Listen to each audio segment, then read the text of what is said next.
नमस्कार दोस्तों, आप सबों का स्वागत है। बिहार बोर्ड इंटर परीक्षा के लिए पॉलिटिकल साइंस राजनीतिक शास्त्र का अति महत्वपूर्ण ऑब्जेक्टिव प्रश्न। तो पहला प्रश्न है, संविधान प्रारूप समिति के अध्यक्ष कौन थे? संविधान प्रारूप समिति के अध्यक्ष कौन थे? तो इस प्रश्न का उत्तर हो जाएगा आपका ऑप्शन नंबर ए, बिल्कुल सही है, डॉक्टर भीमराव अंबेडकर। डॉक्टर अंबेडकर। अगला प्रश्न है, भारतीय राष्ट्रीय कांग्रेस के संस्थापक कौन थे?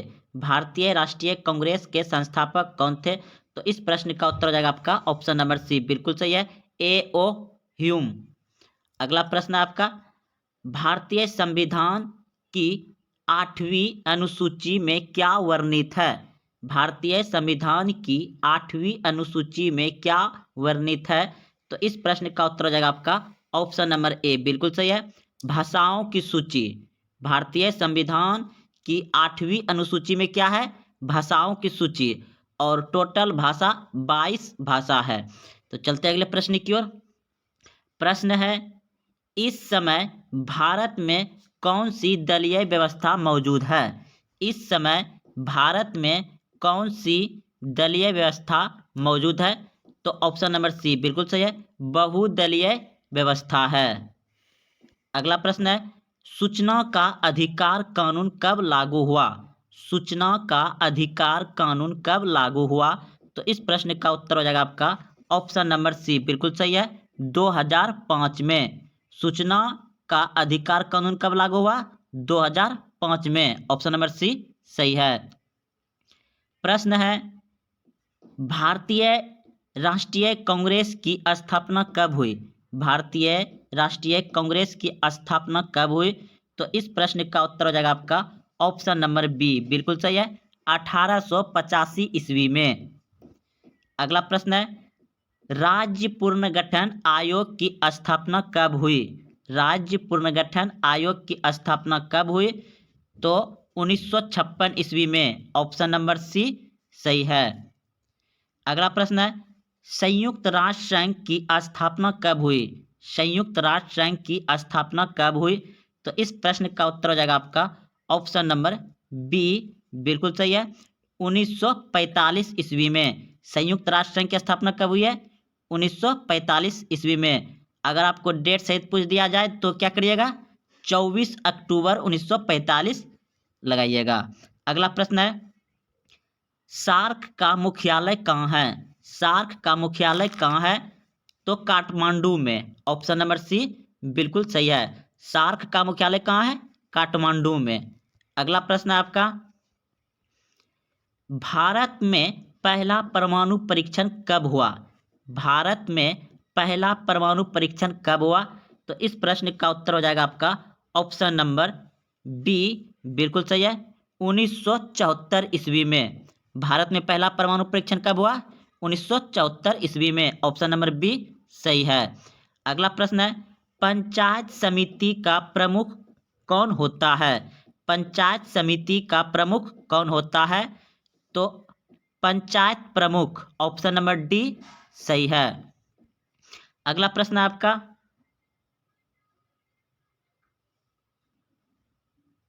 2015 के विधानसभा चुनाव के बाद बिहार में किस दल ने सरकार बनाई?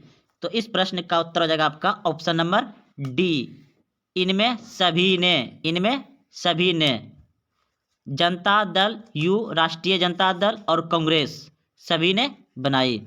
अगला प्रश्न है, सूचना अधिकार किस वर्ष लागू हुआ? सूचना अधिकार किस वर्ष लागू हुआ?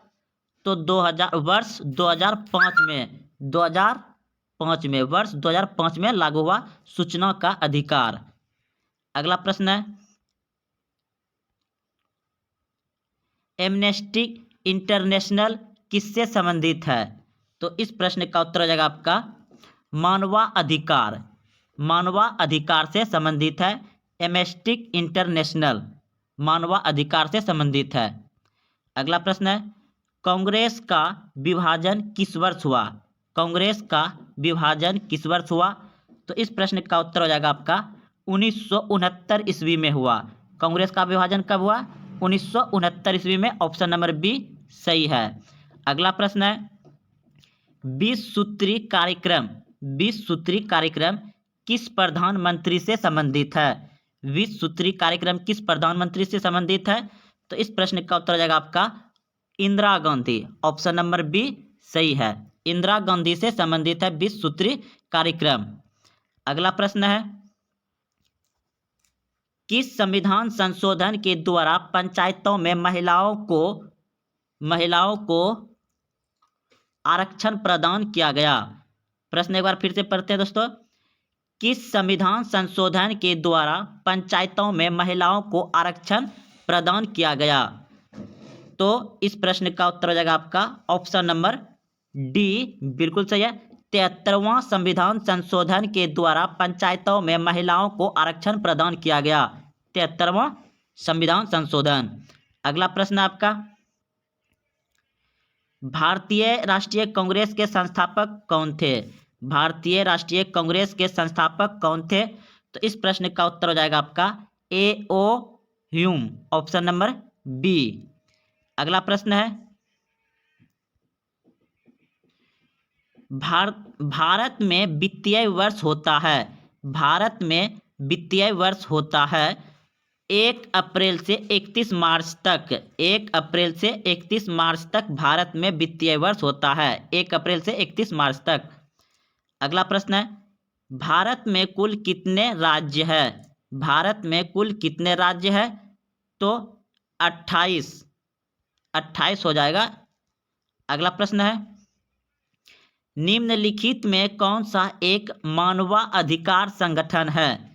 निम्नलिखित में कौन सा एक मानवाधिकार संगठन है? तो ऑप्शन नंबर बी बिल्कुल सही है, एमनेस्टी इंटरनेशनल। एमनेस्टी इंटरनेशनल मानवाधिकार से संबंधित है। अगला प्रश्न है, निम्नलिखित में से कौन सा देश सार्क का सदस्य है? निम्नलिखित में से कौन सा देश सार्क का सदस्य है? तो इस प्रश्न का उत्तर हो जाएगा आपका ऑप्शन नंबर डी, बिल्कुल सही है, भारत। अगला प्रश्न है, योजना आयोग की स्थापना कब हुई? योजना आयोग की स्थापना कब हुई?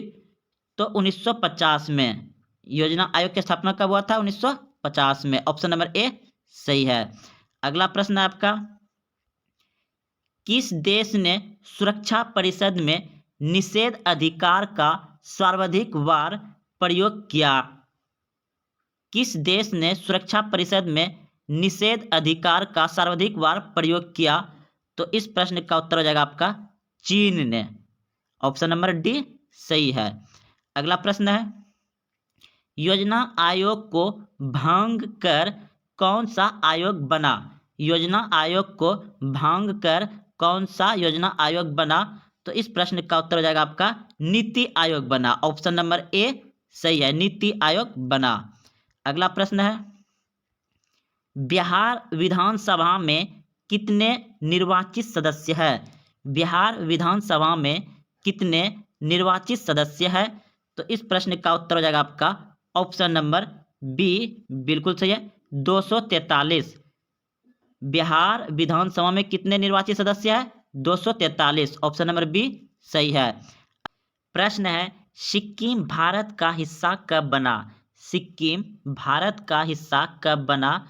तो 1975 ईस्वी में सिक्किम भारत का हिस्सा बना। अगला प्रश्न है आपका, निम्नलिखित में से किस देश ने खुले द्वार की नीति अपनाई? निम्नलिखित में से किस देश ने खुले द्वार की नीति अपनाई? तो चीन ने। ऑप्शन नंबर डी सही है। अगला प्रश्न है आपका, तस्कन समझौता पर कब हस्ताक्षर हुआ था? तस्कन समझौता पर कब हस्ताक्षर हुआ था? तो 1966 ईस्वी में हुआ था तस्कन समझौता पर हस्ताक्षर। ऑप्शन नंबर ए सही है। अगला प्रश्न आपका, भारतीय संविधान के किस अनुच्छेद में न्यायिक अवलोकन की शक्ति अंतर्निहित है? तो इस प्रश्न का उत्तर हो जाएगा आपका ऑप्शन नंबर सी, बिल्कुल सही है, अनुच्छेद 72। अनुच्छेद 72। अगला प्रश्न है, बिहार में संपूर्ण क्रांति का नेतृत्व किसने किया? बिहार में संपूर्ण क्रांति का नेतृत्व किसने किया? तो इस प्रश्न का उत्तर हो जाएगा आपका जयप्रकाश नारायण ने। ऑप्शन नंबर डी सही है। अगला प्रश्न है, भारतीय जनता पार्टी की स्थापना कब हुई? भारतीय जनता पार्टी की स्थापना कब हुई? तो इस प्रश्न का उत्तर हो जाएगा आपका 1980 ईस्वी में। ऑप्शन नंबर सी सही है, 1980 ईस्वी में। अगला प्रश्न है, पर्यावरण के लिए प्रथम अंतर्राष्ट्रीय सम्मेलन कहाँ हुआ था? पर्यावरण के लिए प्रथम अंतर्राष्ट्रीय सम्मेलन कहाँ हुआ था? तो Rio de Janeiro. Option number B बिल्कुल सही है। प्रश्न है, सिक्किम भारत का सहवर्ती राज्य कब बना? तो इस प्रश्न का उत्तर हो जाएगा 1975 ईस्वी में बना। अगला प्रश्न है, राज्य पुनर्गठन आयोग की स्थापना कब हुई? राज्य पुनर्गठन आयोग की स्थापना कब हुई? तो इस प्रश्न का उत्तर हो जाएगा आपका 1953 ईस्वी में। 1953 ईस्वी में। अगला प्रश्न है, क्षेत्रवाद का एक कुपरिणाम है। क्षेत्रवाद का एक कुपरिणाम है। तो इस प्रश्न का उत्तर हो जाएगा आपका अलगाववाद। अलगाववाद। अगला प्रश्न है, संघीयवादी व्यवस्था का सर्वोच्चतम उदाहरण है। तो इस प्रश्न का उत्तर हो जाएगा आपका अमेरिका। ऑप्शन नंबर डी सही है। अगला प्रश्न है, भारत में कार्यपालिका का संवैधानिक प्रमुख कौन है? भारत में कार्यपालिका का संवैधानिक प्रमुख कौन है? तो प्रधानमंत्री। ऑप्शन नंबर बी सही है, प्रधानमंत्री। अगला प्रश्न है, दशक सार्क की स्थापना कब हुई? तो इस प्रश्न का उत्तर हो जाएगा आपका 1985 ईस्वी में। ऑप्शन नंबर बी सही है। अगला प्रश्न आपका, 11 नवंबर 2008 को निम्नलिखित में से कौन सी घटना घटी? तो इस प्रश्न का उत्तर हो जाएगा आपका ऑप्शन नंबर डी, इनमें से कोई नहीं। अगला प्रश्न है, निम्नलिखित में से कौन एक गुट निरपेक्ष आंदोलन के जनक नहीं थे? निम्नलिखित में से कौन एक गुट निरपेक्ष आंदोलन के जनक नहीं थे? तो इस प्रश्न का उत्तर हो जाएगा आपका ऑप्शन नंबर बी बिल्कुल सही है, आरफात। अगला प्रश्न है, मैकमोहन रेखा क्या है? मैकमोहन रेखा क्या है? तो इस प्रश्न का उत्तर हो जाएगा आपका ऑप्शन नंबर सी बिल्कुल सही है, भारत एवं चीन के बीच सीमा रेखा। मैकमोहन रेखा क्या है? भारत एवं चीन के बीच सीमा रेखा। ऑप्शन नंबर सी सही है। अगला प्रश्न आपका, किसने द्विराष्ट्र सिद्धांत का प्रतिपादन किया? किसने द्विराष्ट्र सिद्धांत का प्रतिपादन किया? तो इस प्रश्न का उत्तर हो जाएगा आपका जिन्ना। ऑप्शन नंबर सी, जिन्ना ने द्विराष्ट्र सिद्धांत का प्रतिपादन किया था, जिन्ना। अगला प्रश्न है, क्यूबा संकट किस वर्ष उत्पन्न हुआ? क्यूबा संकट किस वर्ष उत्पन्न हुआ? तो इस प्रश्न का उत्तर हो जाएगा आपका ऑप्शन नंबर सी बिल्कुल सही है, 1962 ईस्वी में। ऑप्शन नंबर सी सही है। अगला प्रश्न है, राष्ट्रीय विकास परिषद का गठन कब हुआ था? राष्ट्रीय विकास परिषद का गठन कब हुआ था? तो 1952 ईस्वी में। ऑप्शन नंबर सी बिल्कुल सही है। अगला प्रश्न है, गरीबी हटाओ का नारा किसने दिया था? गरीबी हटाओ का नारा किसने दिया था? तो ऑप्शन नंबर सी बिल्कुल सही है, इंदिरा गांधी ने। गरीबी हटाओ का नारा किसने दिया था? इंदिरा गांधी ने। अगला प्रश्न है, भारत के प्रथम उपराष्ट्रपति कौन थे? भारत के प्रथम उपराष्ट्रपति कौन थे? तो इस प्रश्न का उत्तर हो जाएगा आपका ऑप्शन नंबर सी बिल्कुल सही है, डॉक्टर जाकिर हुसैन। भारत के प्रथम उपराष्ट्रपति कौन थे? डॉक्टर जाकिर हुसैन। यह मुस्लिम था। और अगर पूछ दिया जाए तो इस प्रश्न का उत्तर होगा आपका डॉक्टर एम.एस. राधाकृष्णन भारत के प्रथम उपराष्ट्रपति थे। अगला प्रश्न है, किस प्रधानमंत्री ने मंडल आयोग की सिफारिशों को लागू किया? किस प्रधानमंत्री ने मंडल आयोग की सिफारिशों का लागू किया? तो इस प्रश्न का उत्तर हो जाएगा आपका पी.वी. सिंह, पीवी सिंह। प्रश्न है, किस प्रधानमंत्री ने मंडल आयोग की सिफारिशों का लागू किया? तो इस प्रश्न का उत्तर हो जाएगा आपका ऑप्शन नंबर ए, बिल्कुल सही है, वीपी सिंह, वीपी सिंह ने किया। अगला प्रश्न है, बिहार की पहली महिला मुख्यमंत्री कौन थी? बिहार की पहली महिला मुख्यमंत्री कौन थी? तो राबड़ी देवी थी, बिहार की पहली महिला मुख्यमंत्री। तो दोस्तों ये 50 अति महत्वपूर्ण ऑब्जेक्टिव प्रश्न थे जो कि आपको पॉलिटिकल साइंस में पूछे जा सकते हैं। अगर आप यहाँ तक देखते हुए आए हैं तो आप अपने दोस्तों में शेयर जरूर करें और कमेंट करें